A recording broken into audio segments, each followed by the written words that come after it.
What business have you in Cottonwood Cove, outsider?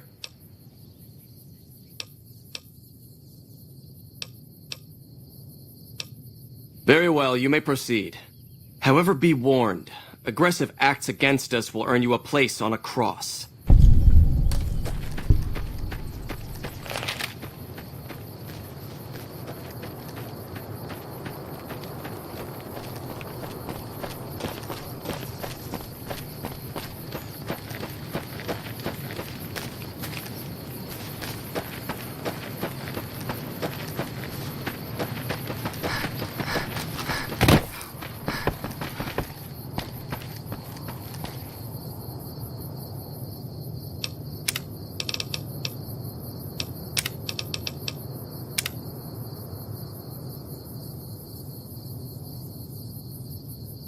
Awe, are you ready to head upriver? I am Cursar Lucullus, and my orders are to escort you to the Legion's camp at Fortification Hill. Are you ready to go? You'll be meeting face to face with the mighty Caesar himself, founder of the Legion, conqueror of 86 tribes. To my knowledge, this is the first time Caesar has ever summoned one of the dissolute to see him. That it would be a woman is even more surprising. Women are physically and intellectually inferior to men. Their role is to bear children and ensure the survival of our species. Not to say that all women are equally incapable. I trust Caesar will find a worthy use for you. The trip will take a few hours. Take your place on the boat.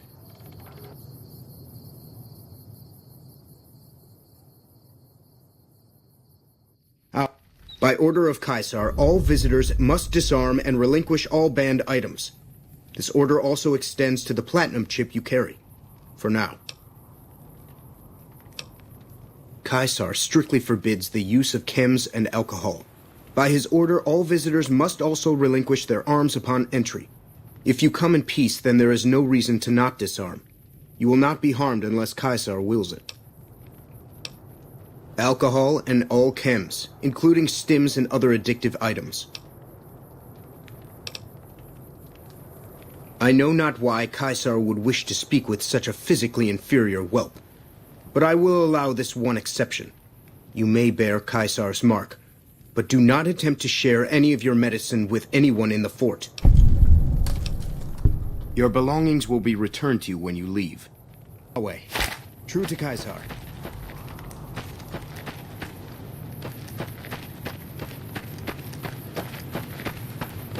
Some of the slaves have been spreading stories about the burned man again.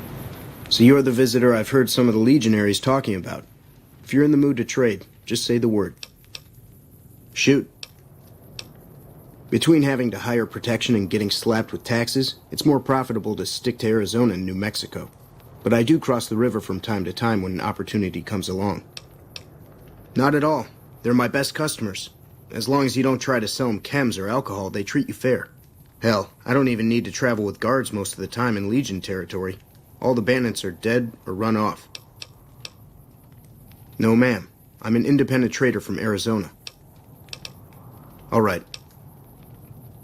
I haven't had the pleasure. I have crossed paths with Legate Lanius, his second-in-command, however. It was unpleasant. He's the best the Legion has to offer, or so the legionaries say. Brute of a man, wears a fancy metal mask in a battle. He killed one of my pack Brahmins simply because it was in his way. I knew better than to complain about it, though. I'll grab my tools.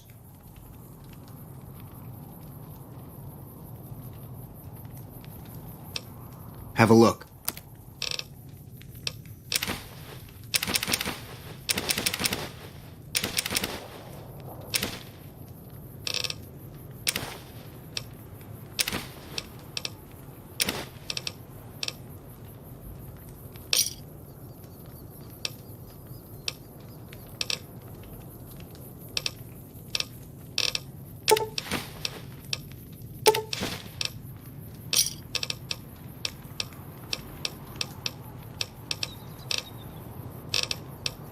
Thanks. Be seeing you around.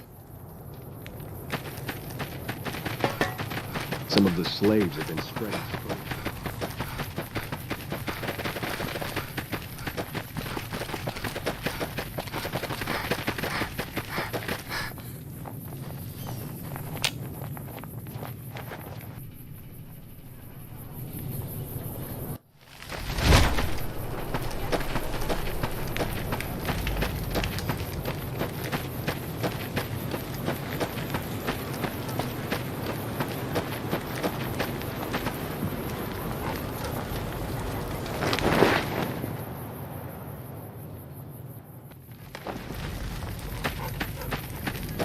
Some of the slaves have been spreading stories about the burned man again.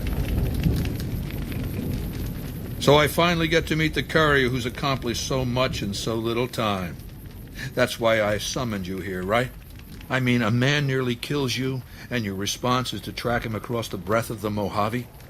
You arrive on the strip and waltz into the Lucky 38 like someone left you a key under the doormat?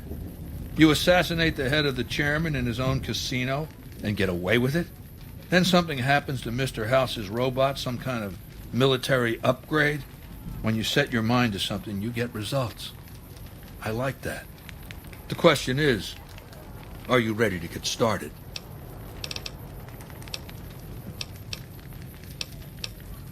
I have eyes and ears everywhere. It behooves me not to invade the West blind and deaf. It hasn't been hard to track your progress. It's not as though you've been keeping a low profile. The time is fast approaching when my legion will assault the Great Dam and invade the West. Before that happens, I want Mr. House knocked out of the game. A quick 1-2 punch, with you doing the punching. Down the hill, at the west edge of camp, is an old building. It was here when the fort was taken in 2277. Inside the building is a hatch, and inside that hatch are 2 steel doors that bear the sigil of the Lucky 38 casino. Now that same sigil is on the platinum chip you were carrying. Isn't that interesting? Even more interesting, there's a slot about the same size as the chip on the console that opens the hatch. So you know what I think? I think the platinum chip opens those doors. Doors that can't be pried open, or drilled open, or blasted open. Because all that, I tried. I don't know, and I don't like not knowing. I know Mr. House built it. I'm thinking it's probably some kind of weapon that he can't activate from a distance.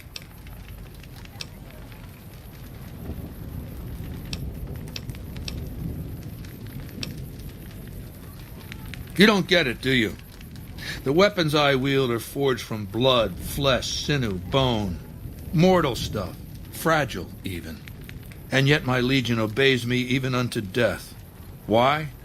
Because they live to serve the greater good, and they know of no alternatives. House's machines, his technologies. What do they propose? The possibility of victory without sacrifice. No blood spilled, just rivets. That's not an idea to be put in circulation. If mankind's going to survive this moment in history, it needs warriors, not gadgets.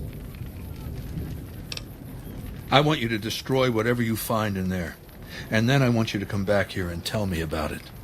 So go to the building and take this fucking platinum chip with you. My legionaries will meet you there, with your weapons and equipment. Goodbye. Our way, through to Kaiser.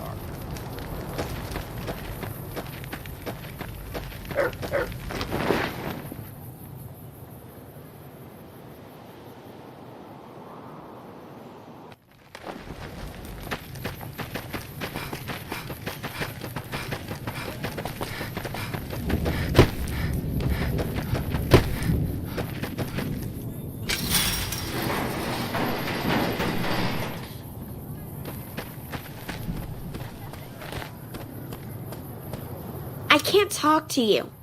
It's not allowed. I guess that's okay. If you're a friend, can you help me? I help take care of the Brahmin. I sometimes bring water and food to people. That's it. Anthony took Sergeant Teddy away and gave him to the stinky dogs. I want him back. I kept him secret, but I think somebody told on me. Thanks. See you.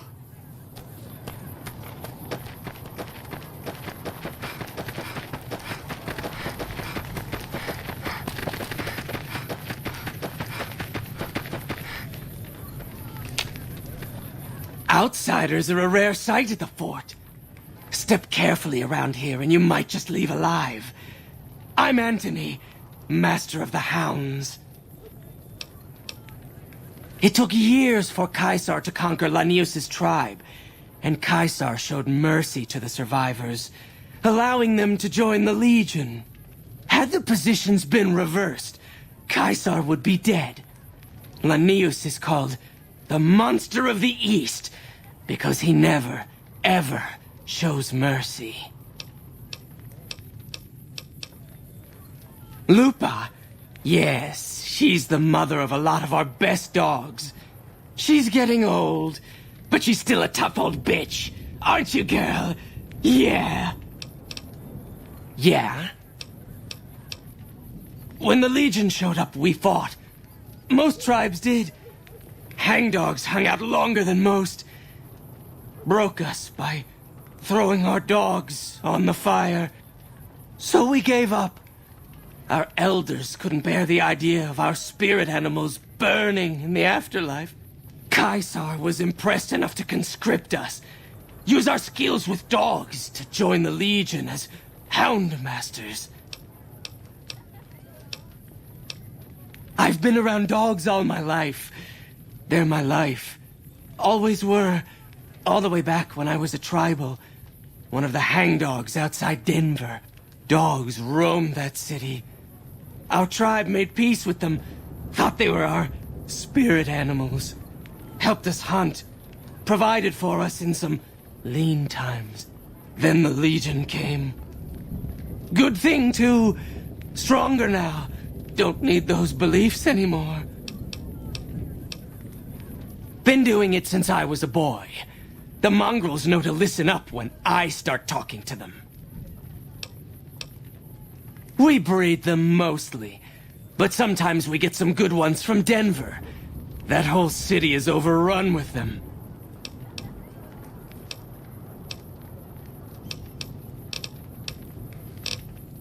The stupid girl should know by now that even the rags on her back are a privilege. Anyway, my mongrels like their new toy. Tell you what, you square off with 4 of my best dogs. No armor and no weapons except a machete. You survive, and I let you have the bear.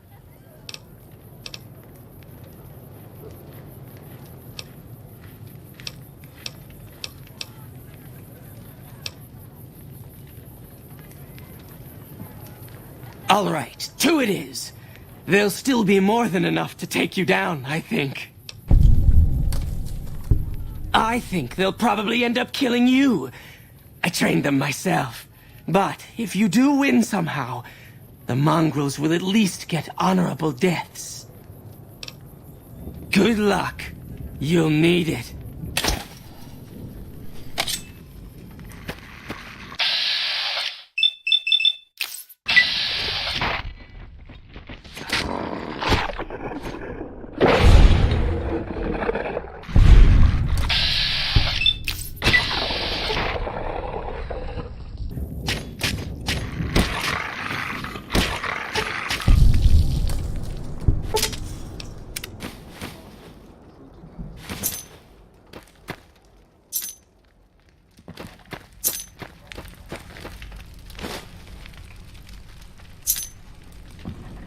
Some of the slaves have been spreading stories about the burned man again.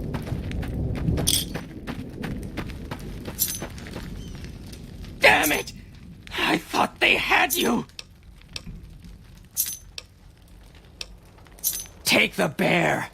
I can't believe I let some of my best dogs get killed over this stupid thing! Your stuff is in the crate next to the arena entrance. Leave it there too long, and we'll dump it in the lake.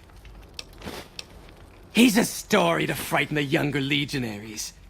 He's dead. No man, no matter how tough, could survive a fall into the Grand Canyon. Later.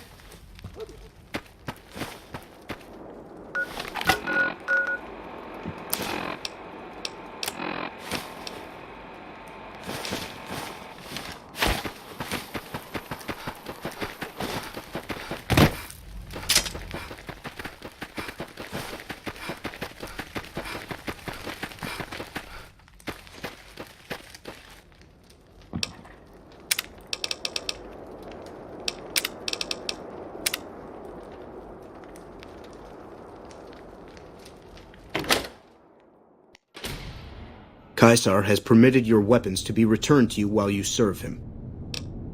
Caesar has put a lot of trust in you. Be worth it.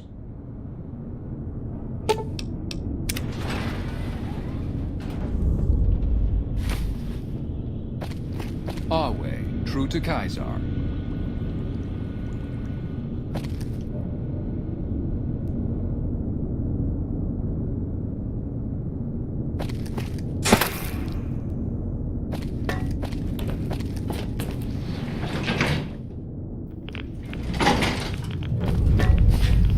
I see you reached your destination safely. Shall we get to work? Was that meant to be a shocking revelation? Of course Caesar wants it destroyed. He's afraid of what the bunker might hold, and rightly so. But you're not going to do that. You're going to do the smart thing, and work for me. As you know, the Platinum chip upgrades my Securitron's operating software. Well, there's an army of them here. The Securitrons policing this strip are a fraction of the total number manufactured. The rest I stored here. I need you to manually upload the data from the chip to the facility's primary computer. There's a terminal at the other end of this facility. There's a complication. While I can broadcast to this screen, I can't control any of the facility's systems. That means I can't deactivate its security bots, most of which appear to be active according to the status board I'm looking at. The same equipment failure that prevents me from remotely operating this facility seems to have activated its security robots and turrets. There's a security room near the base of the stairs. Perhaps you can deactivate them yourself. My army will do what an army does best. Defend territory from invaders, and maintain order. Good. I won't hold you up any longer.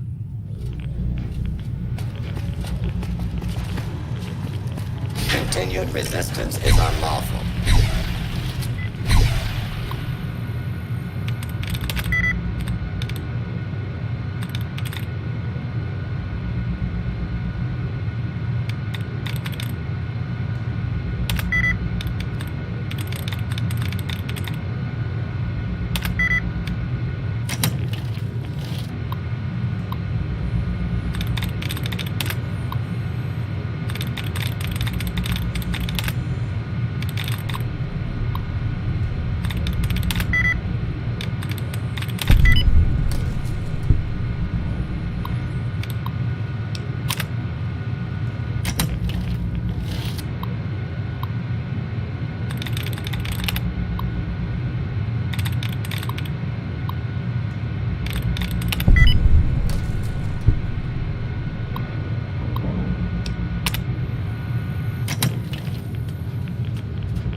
Your work here is done. Return to the Lucky 38 so we can discuss next steps. You have a very bright future ahead of you. Thanks to your actions today, so does the rest of mankind.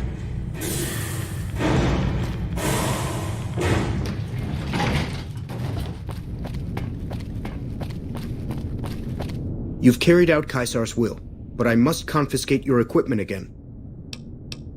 You're free to leave.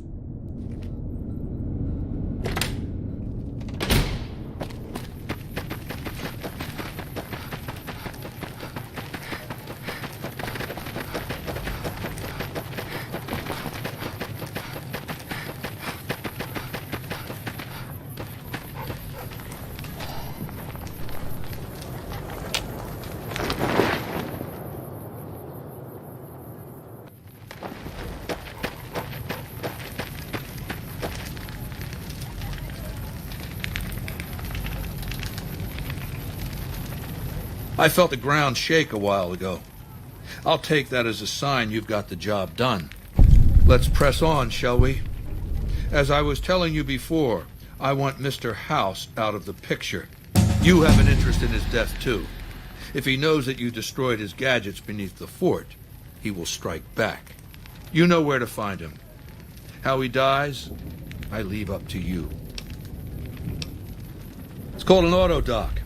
As the name suggests, it's an automated physician, more or less. He can treat broken bones, cuts, punctures, scrapes. Sometimes I bestow its use upon someone I favor.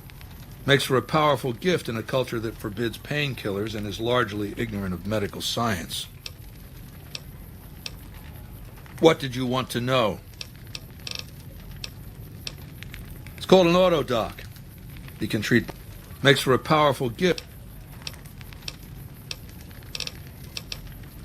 I used Imperial Rome as the model for my legion precisely because it was so foreign, so alien.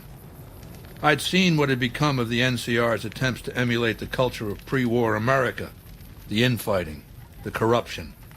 Rome was a highly militarized autocracy that effectively integrated the foreign cultures it conquered. It dedicated its citizens to something higher than themselves, to the idea of Rome itself. In Rome, I found a template for a society equal to the challenges of the post-apocalyptic world, a society that could and would survive, a society that could prevent mankind from fracturing and destroying itself in this new world by establishing a new Pax Romana. It means a nationalist, imperialist, totalitarian, homogenous culture that obliterates the identity of every group it conquers. Long-term stability at all cost. The individual has no value beyond his utility to the state, whether as an instrument of war or production. No, I'll destroy it because it's inevitable that it be destroyed. It's Hegelian dialectics, not personal animosity. How do I put this basically enough? It's a philosophical theory, the kind you might encounter if you took time to read some books. The fundamental premise is to envision history as a sequence of dialectical conflicts. Each dialectic begins with a proposition, a thesis, which inherently contains or creates its opposite, an antithesis. Thesis and antithesis. The conflict is inevitable, but the resolution of the conflict yields something new, a synthesis, eliminating the flaws in each, leaving behind common elements and ideas. The bombs wiped the slate clean. Human civilization descended to a level of ignorance that effectively set our cultural progress back to zero. The NCR has all the problems of the ancient Roman Republic: extreme bureaucracy, corruption, extensive senatorial infighting. Just as with the ancient Republic, it is natural that a military force should conquer and transform the NCR into a military dictatorship. Thesis and antithesis. The Colorado River is my Rubicon. The NCR Council will be eradicated, but the new synthesis will change the Legion as well, from a basically nomadic army to a standing military force that protects its citizens and the power of its dictator.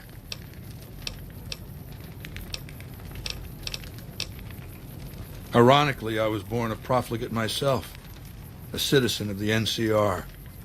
My family lived not far from the Great Boneyard.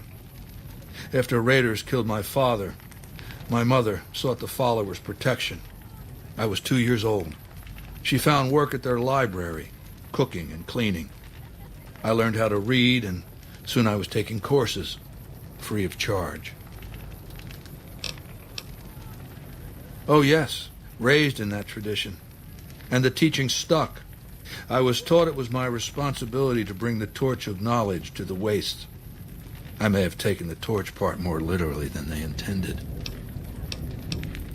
When I was 20, the followers sent me east to Grand Canyon. It was my first expedition. Just me and a physician named Calhoun. As an anthropologist and linguist, my assignment was to learn the dialects of the Grand Canyon tribes. What a fucking waste of time. If you think it's worthwhile to make smart people learn how to talk like backward savages, you're a follower of the apocalypse, or an idiot. Anyway, we met up with a Mormon missionary who already knew a bunch of dialects, Joshua Graham. He was supposed to teach me, but before that went too far, the Blackfoot tribe captured us to hold us for ransom. They were a backward bunch, but the real problem was they didn't know how to fight. The Blackfoot were at war with 7 other tribes, each just as pissant as they were. But outnumbered like that, they weren't going to last long. It's one thing to be taken hostage, another to be lashed to a sinking ship. So over Calhoun's objections, I decided to take certain steps. I taught them how to use the guns they already had, how to strip and clean them, how to breathe when pulling a trigger, how to reload ammunition. They looked at me like I was some kind of a sorcerer. So I taught them how to make explosives and started drilling them on small unit tactics. If there's anything I learned as a follower of the apocalypse, it's that there's a lot of good information in old books. Divide et impera, divide and conquer. I led the Blackfoot against the Ridgers, their weakest enemy. When they refused to surrender, I ordered every man, woman, and child killed. When next we surrounded the Kaibabs, and they likewise refused, I took one of their envoys to the Ridgers' village and showed him the corpse piles. This was new for the tribes, you see. They played at war, raiding each other, a little rape and pillage here, a little ransoming there. I showed them total warfare. Like I said, there's a lot you can learn from old books. Kaibabs joined me, and the Fredonians after that. All the pissant tribes with names that should be forgotten. I knew from the start I'd need to eradicate this plague of tribal identities, replacing them with a monolithic culture, a uniform identity. So that's what I did once my confederation of tribes was large enough. I crowned myself Caesar and created a single great tribe, my legion. I sent Calhoun, the follower captured with me, back west with a message that I should not be interfered with. Joshua Graham, the Mormon interpreter, stayed with me and served as my first legatus. That's right. Decades of warfare, absorbing lesser tribes, gathering power, forging the dross into a vast, razor-sharp scythe. My legion's expansion has never ceased. Much of the Utah and Colorado and all of Arizona and New Mexico are mine. We have cities of our own, but nothing compared to Vegas. Finally, my legion will have its Rome.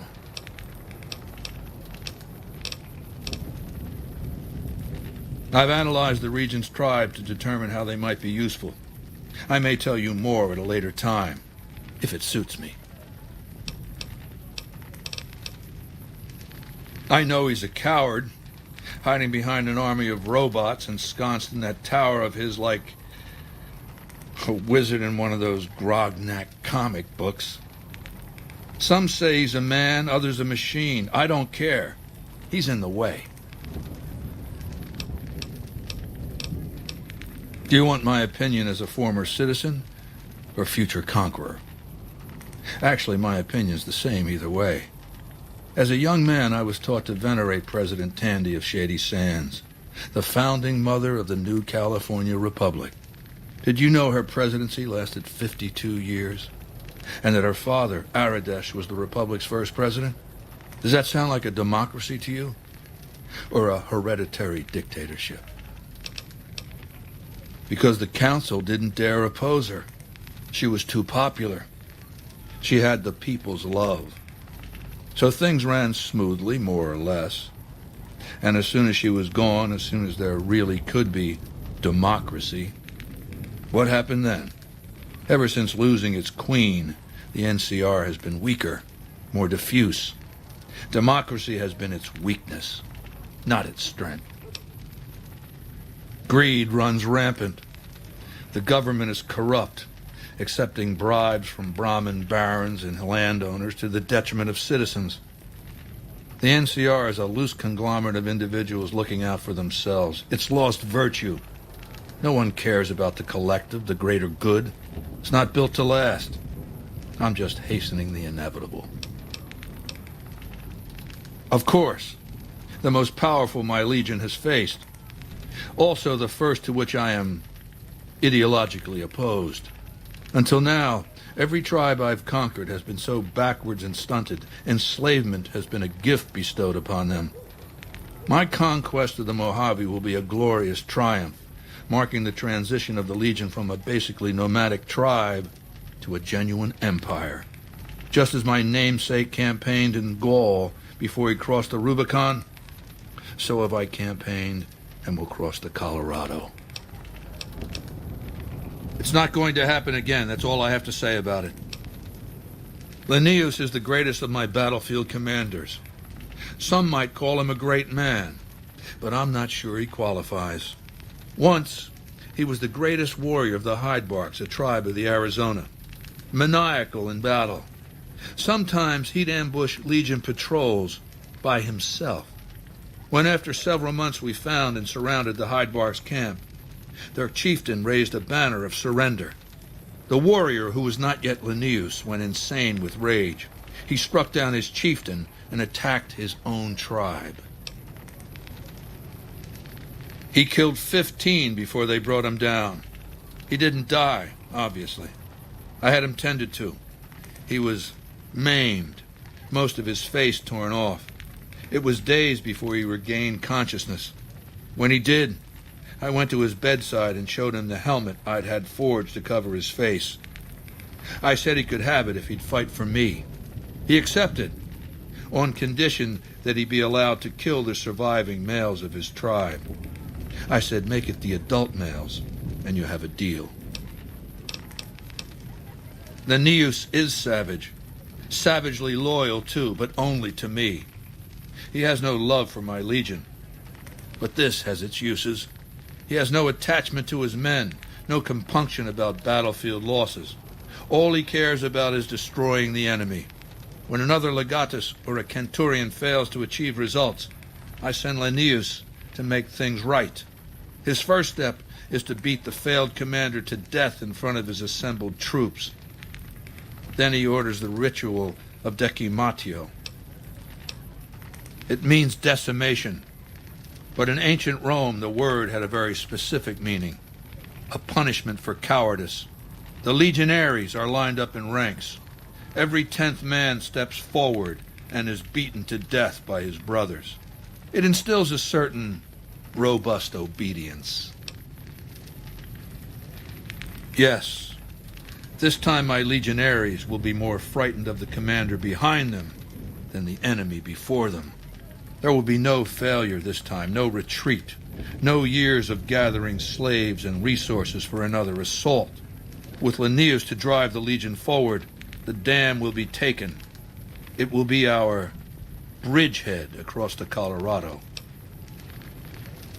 And I've heard it's a bad idea to tempt the wrath of Caesar.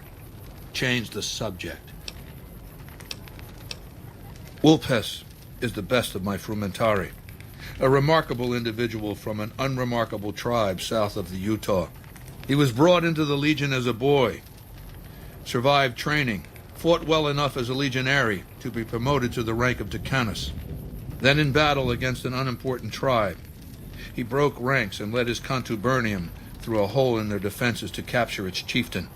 Well, his centurion wanted him crucified for disobedience, so I made him a frumentari. Whatever I require, infiltration, assassination, dramatic atrocities to break the spirit of the enemy, etc. They're mentally flexible. They operate behind enemy lines for extended periods, imitating the enemy's customs without becoming sullied. In all these things, Wulpes is a master. My praetorians embody the martial ideals of my legion. Each one of them has done enough conquering and killing to deserve the rank of centurion. Instead, I invited them to join my guard.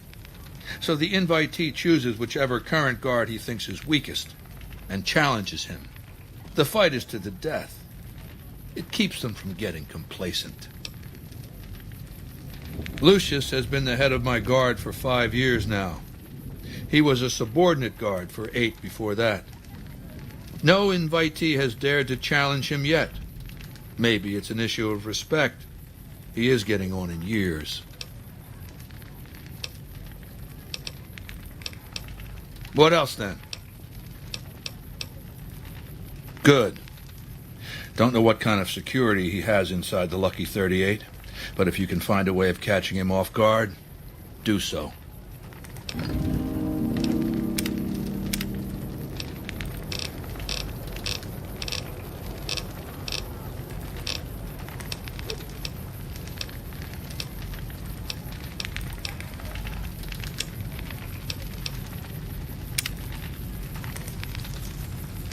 I suspect you'll be a valuable asset to the Legion, assuming you're really on our side, of course. Ah, yes. We are forbidden from speaking his true name. He was a shaman of some kind before he met Caesar, a holy man from out of the Utah. The Burned Man proved dangerous, unpredictable, and impossible to kill. He helped Caesar form the Legion, but almost led it to destruction. To call Aeneas ferocious would be an understatement. In battle, he seizes the enemy in his jaws and will not let go. He thinks nothing of suffering losses, so long as the enemy suffers more. Though unsubtle, he is not dim. He detects traps and sets his own. Be glad you will not have to face his judgment. If you are true to Caesar. There's a gambler, Martina Grosbeck, who has a knack for learning other people's secrets and passing that information along for a price. The Omertas, who run Gomorrah, have become suspicious of Martina's frequent visits to their casino. Soon they'll pay her a visit of their own. I prefer to handle these matters through intermediaries, such as yourself. Besides the gratitude of the Legion, don't worry. You'll be paid in coin or caps. Good. Martina frequents the Vault 21 gift shop on the Strip. Hurry along, and she still may be in one piece by the time you get there.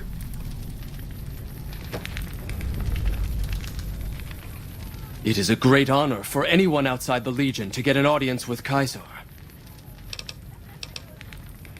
It's a tradition in the Praetorians to specialize in unarmed combat, because weapons can break or jam when needed most. However, our unarmed techniques favor offense over defense. We can charge the enemy and flatten him with our first strike before he can react. Of course, this will take some time, and I'm not a forgiving teacher. Yes, do you have something to report? The Burned Man was Caesar's advisor and general when the Legion was originally formed. The Burned Man led us to a disastrous defeat at the dam. On Caesar's orders, the Burned Man was covered in pitch by the Praetorian Guard, lit on fire, and cast into the Grand Canyon.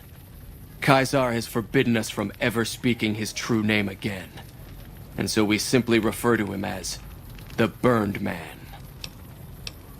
No. Legate Lanius is Caesar's second. The Legate replaced the Burned Man after the Legion's defeat at the dam several years ago. He's the best warrior in the Legion. A full legionary by the time he was 12, he's never lost a battle. Had the Legate been in command during the Battle of Hoover Dam, the Legion would have won. I have no doubt about that. I'll answer if I can. And just about every one of them is occupied. Not all at the same time, usually. Groups of legionaries come and go all the time. This is also only one camp of many. You might have noticed the other camps down by the river. We had the numbers, but not the tactics. I know. I was there at Boulder City when we were defeated. We relied too much on veteran legionaries for direction and leadership. And the Rangers exploited our weakness by killing our best from afar.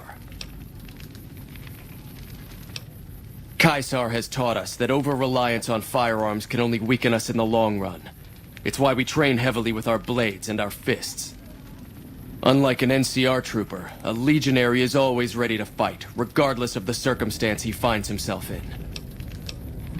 The NCR Rangers are the biggest threat, Without them, the NCR is nothing. When I was a boy, the Legion conquered my tribe. I was chosen for training as a legionary. I fought in many battles for the Legion. Eventually, Caesar chose me to lead his Praetorian Guard. It was a great honor. We were savages. The Legion raised us up, made us better than what we were. The girls and women were enslaved, and many of the men and boys were also chosen to become legionaries. The rest were killed.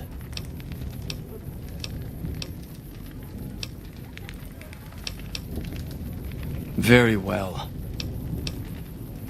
We recently obtained an artillery weapon, but we don't have the part or the skill to fix it. The best marksmen of the NCR are usually at the rear of any battle.